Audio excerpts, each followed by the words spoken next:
গতকালকে আমরা trapezoidal rules নিয়ে আলোচনা করেছিলাম, তাই না? যেটা ডিপেন্ডস করে সব ন্যাচারাল এন এর উপর, মানে ন্যাচারাল নাম্বারগুলোর উপরে। আজকে আমরা আলোচনা করব হচ্ছে সিমসন্স 1/3 রুল নিয়ে, যেটা ডিপেন্ডস করে এন এর উপর, কিন্তু ওই এনগুলো যেগুলো হচ্ছে ইভেন। ঠিক আছে, আসসালামু আলাইকুম, ওয়েলকাম টু শর্টকাট।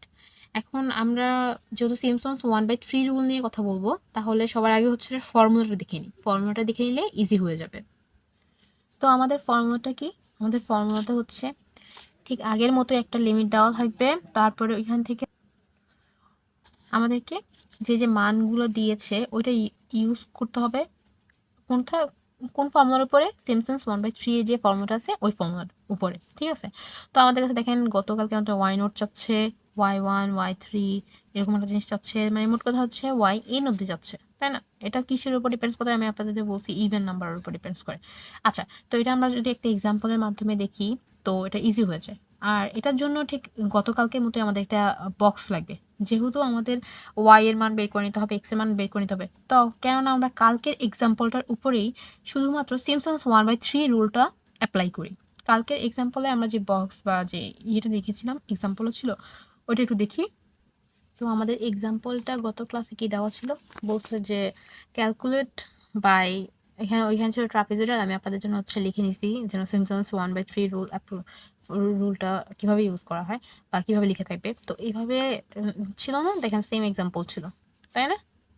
তো এখানে আমরা সবগুলা মানই একই রকম। তো আমরা এটা আর বের করলাম না, আমরা জাস্ট গত ক্লাসের টেবিলটাই ইউজ করব। ঠিক আছে, যদি কেউ এটা না দেখে থাকেন অবশ্যই পূর্বের ভিডিওটা দেখে আসেন, তাহলে অবশ্যই আপনাদের কাছে সবগুলো জিনিস ক্লিয়ার হয়ে যাবে। আচ্ছা, তো আমাদের ফর্মুলাতে শুধুমাত্র আমরা কি করব, এবার মানটা বসিয়ে দিব। এইচ এর মান, তো আমরা এখানে আলাদা করে জাস্ট এইচ এর মানগুলো লিখে নিব। এইচ বা y1 y2 y6 এগুলোর মানগুলো আমরা হচ্ছে লিখে নিব আলাদা করে। ঠিক আছে, তো আমাদের যে মানগুলো ছিল গত এক্সাম্পল থেকে আমরা বের করছিলাম যে মানগুলো, সেগুলো হচ্ছে এইচ, যেটা আজকেও আমাদের ফর্মুলাতে ইউজ হচ্ছে। এই যে এইচ ইউজ হচ্ছে, তারপর হচ্ছে ওয়াই নট y1 y2, এছাড়া তো কিছু ইউজ হচ্ছে না, তাই না? তো আমরা গতকালকে যা যা বের করছিলাম বক্স থেকে, তো আমরা জাস্ট আজকে এগুলো সিম্পলি লিখে নিলাম। ঠিক আছে, এই হচ্ছে আমাদের মানগুলো। এখন কি করব? শুধুমাত্র এই মানগুলোকে এই ফর্মুলাতে বসিয়ে দিব, তাই তো? এখানে দেখেন গতকালকে কিন্তু এরকম ছিল না আলাদা করে যে একপাশে অড নাম্বারগুলো লিখে, মানে অড y1 y2 yn এর মানগুলো লিখে, আরেক পাশে হচ্ছে অড ওয়াই ইভেনের মানগুলো লিখে, তাই না? যেটার সাথে অডের সাথে ওয়াই অডের সাথে গুণ করে 4, আর যতগুলা ওয়াই ইভেন আছে সবগুলোর সাথে 2 ইন্টু করে। এখানে কিন্তু এতটুকুই তফাৎ। ঠিক আছে, গত থেকে এরকম ছিল না। তো এখানে হচ্ছে অড ইভেন সবগুলোই হচ্ছে 2 দিয়ে ইন্টু করা হয়েছিল, তাই না? তো এখানে জাস্ট এতটুকুই ডিফারেন্স। তো চলুন এগুলো আমরা শুধুমাত্র ফর্মুলাতে বসিয়ে দিই। সো উই নো আমাদের এখানে আমাদের এক্সাম্পলটাতে আপার লিমিট হচ্ছে কত? 3, লোয়ার লিমিট হচ্ছে -3, আর যা আছে ওটা জাস্ট আমরা হচ্ছে বসিয়ে দিব। ঠিক আছে, এইচ এর জায়গাতে এইচ এর মান কত ছিল আমাদের? 1/3। সো ওয়াই নট কত? 81 প্লাস 4 ইন্টু y1 কত? y1 হচ্ছে 16 প্লাস y3 কত? 0 প্লাস আমাদের আর কত? yn-1, মানে আমাদের আছে কত? y6 আছে। তো 5 এর আগ অব্দি কতটা বিজোড় সংখ্যা আছে? y1 y3, তারপর তো y5, আর তো নাই, তাই না? তো আমরা এখানে এখানে কি বসাবো?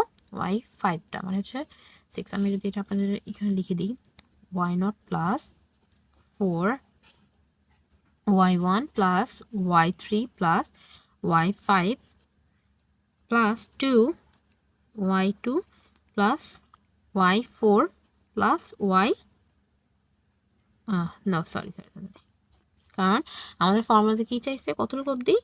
y4 plus yn-2। আমাদের n মাইনাস মানে n তো হচ্ছে 6 থেকে যদি 2 চলে যায় তাহলে কত? 4। এখানে হচ্ছে আমাদের শেষ। ঠিক আছে, তারপরে প্লাস কত? Plus y6। That's it. তো আমরা শুধুমাত্র এটাকে এখন লিখে নেব।